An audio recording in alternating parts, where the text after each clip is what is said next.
Hi Stampers, Jackie Ballheis from Clumpin' Stampers, and I have a gorgeous, quick and easy card to share with you today. It focuses on using the Share What You Love Designer Series paper, but it can be made with any Designer Series paper, but the Share What You Love works especially well for the design of this card because it's heavier. It's almost like a cardstock. So I'm going to go ahead and flip the camera around and show you how I made this card. Here is the card that we're going to make today. As you can see, when we open it up, we have Designer Series paper going here because that's actually what the front of the card is made out of.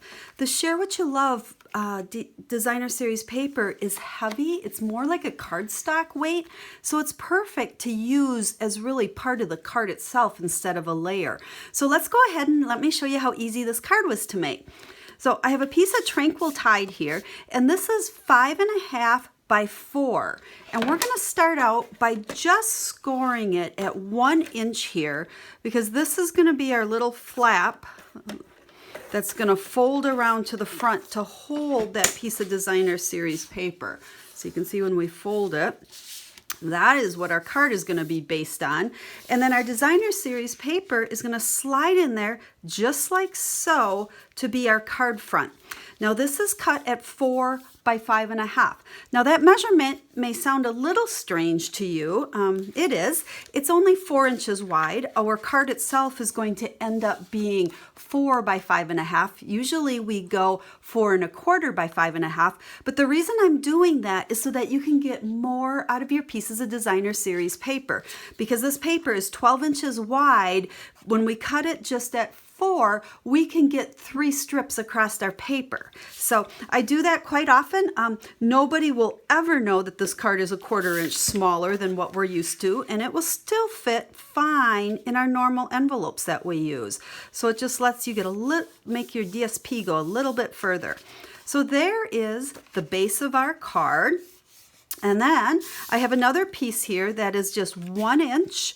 Let's see. Yep, it's 1 inch by 5.5. And notice I'm using the Tombow liquid adhesive. This is my adhesive of preference. If you've followed me and watched other videos I've done, you know this is what I tend to use all the time for my adhesive. We're going to just put that on the front like so, and then we're going to go ahead and tie a bow.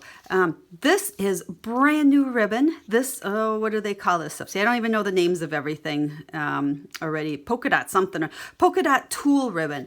This is going to become my new go-to ribbon. It is thin and flexible, and it ties so easy. If you're one that struggles making a bow, I promise you, you will absolutely love this ribbon. It comes in white and very vanilla.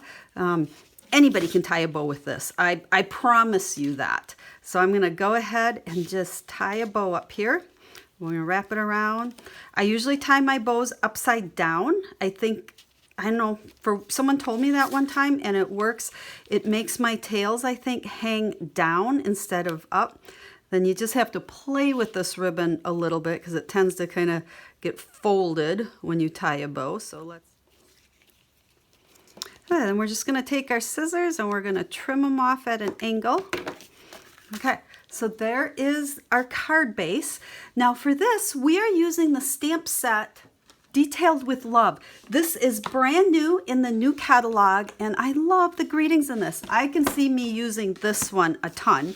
And we're going to use the Stamparatus to stamp it. I'm kind of addicted to this thing, guys. I wasn't 100% convinced I would use it as much as I do, but I can hardly stamp without it now. Especially a big, bold, solid image like this, because that way I know if I don't get a real crisp image right away, I can always real easily restamp it. So scrap of white, I always put it in the corner in case I need to stamp it again. If it's in the corner, I shouldn't say never, but usually don't even use my magnets. So we'll set that where we want it to be. We'll close this up just to pick up the stamp. Now, this does sit at somewhat of an angle here. If that bothers you and you feel you can ink it up better, just stick the stamp case underneath it. It's not necessary. You can actually ink it just fine without, but if you like a little bit flatter solid surface, go ahead and do that. Ink it up, and then all we have to do is close it, give it some nice pressure.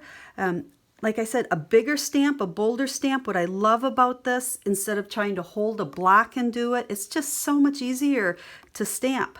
Now, if it sticks, no big deal. And it looks like it came out really, really nice. If it didn't, and I wanted to, let's say I missed a little part, I could easily make sure it's up in the corner there again and just give it a little bit more pressure, and there we go. So we've got our image. I don't want to close that because we don't want ink on the plate. I'm going to go ahead and just cut this out with the layering oval framelit. There we go. And I have one of our pearlized doilies. These also are brand new in the catalog, and I'm going to just cut it in half here. Again, just a way to make your products go a little bit further for you. And we're going to go ahead and stick this down. We'll grab some dimensionals. You know me and dimensionals. It really is my stamp and crack, like I call it. So we'll go ahead and I don't think I hardly make a card without putting dimensionals on at least a couple of the layers. Then I'm going to put just a little adhesive under this just to make sure that this stays down good for me. So we'll do it on the inside here in case it gooshes out a little bit. We're not going to see it anyway. And we'll go ahead and kind of eyeball. Let's put that about right there. And then our greeting can go right over the top like so. We've got that going. Now look at, I'm going to do the same thing on this one that I did on my original one. Look at these adorable flowers. These are actually cut right out of a piece of the Designer Series paper. This paper is beautiful to use on its own, but there's some super awesome images that you can cut out to add to your card. So I think with this one, let's go ahead and cut this out. And yes, I'm fussy cutting, and I know sometimes people struggle with fussy cutting. I'll tell you a little tip. As you're cutting, well, first off, these scissors work marvelous. Okay, you want small little scissors with short blades. This is the Stampin' Snips. But as you go around things, notice in my left hand, I'm turning my paper. My right hand is not moving very much. Take your paper and turn it as you're cutting. And then what I'll do sometimes if this piece starts getting in my way, cut it off like that. And then as we're going around these, just kind of turn the paper. There we go. And then let's go ahead and cut out this one. This is a good one to cut out as well. Again, we're just going around it. The other thing is I always make sure to leave an edge. Like this flower does have a black outline. Leave a little bit of space to that black outline, because if you try to cut right on the outline, what will happen is sometimes you'll hit the line, sometimes you won't, and then it won't look good. It'll look like you did a not very good job of cutting it. But if you always leave a border around it, it's really not noticeable if that border is absolutely perfect and even all the way around. So that's my little trick there. Then we'll come up here and we'll kind of go around this fern. Again, I'm not even going way far in, on all of these leaves. I always say if you kind of go around and jiggle, is that a word? A little bit, it'll look like it's completely cut out. So we'll just cut out like so.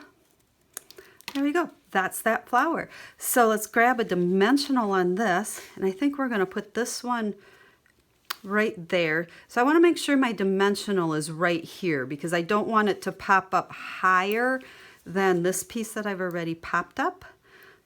So if that makes any sense. Peel that off.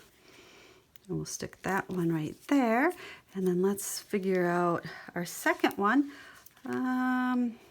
Let's go right there with it. So again, let's put our dimensional on this side. And we'll stick that like so. So there is the front of that card. And then for the inside, I just have a 3 3/4 by 5 1/4. So remember, the size of our overall card is a smidgen different here than normal. So account for that 1/4 inch. Take a little bit of adhesive. I have a strip that's 1 inch by 5 1/4. So it fits this piece. And then we'll go ahead and we'll stick this on the inside. This just really kind of finishes off the card and carries this beautiful designer series paper into the inside. So we'll stick that one like so. Now you could stamp words on there as well. I did on the first one, but there you can see the fun, easy card focusing on designer series paper. So I hope you like that card. It's easy. You know me. Everything I do is easy. Don't forget about my paper share that I have going on right now. You can reserve it up to May 31st. You're going to get 84 pieces of designer series paper as well as 84 pieces of colored cardstock that will coordinate with all of those papers. It'll be perfect for making cards. I've designed it that way to make sure that you use that paper sampler that you get, because you'll have cardstock that goes with it, and you're going to be able to use any stamps you have, even if you don't have the same stamps that I highlight the papers with. So as always, if you have any questions, make sure to get a hold of me. I love questions. I love helping you. If you're looking for a Stampin' Up! Demonstrator, I would love to be that person. Make sure you let me know if you need a brand new catalog. I'd be happy to send you one. So again, until tomorrow, when I have another video highlighting another fun designer series paper card layout, I hope you have a stamp happy day.